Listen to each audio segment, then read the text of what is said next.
Hello, this is the before pictures of installing my Direct Lift ProPark 8S car lift. As you can see, the garage is pretty packed. The lift will be installed on the left-hand side of the garage. I will be having to relocate the two central shelf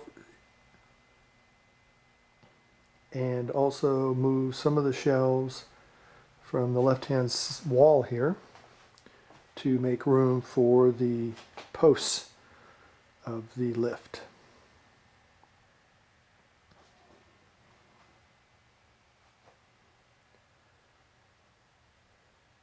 I will be putting additional 8-foot shelving on the right-hand side to make up for the loss of shelving in the middle of the garage.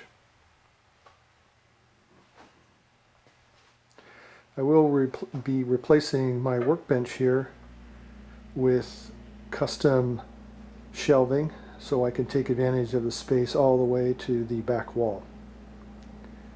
I will be using custom shelving from BuyRack.com. These are BuyRack.com shelving here. They are a toolless shelving system. I really like using it. It's very configurable, multiple sizes, heights, depths.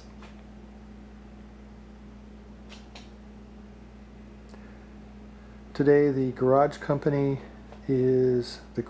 company is coming to give me an estimate of raising the hardware for the garage door on the left-hand side here. The ceiling is approximately 123 inches tall. The existing hardware is about 63 inches from the ceiling.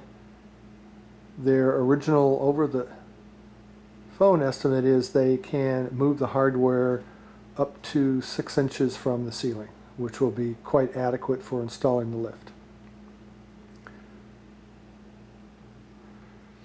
This is the 99 Firehawk, and this is the 74 Firebird. They will be the two cars that will be put on the lift. Each is approximately 50 inches tall. I will be making and uploading more videos as the work progresses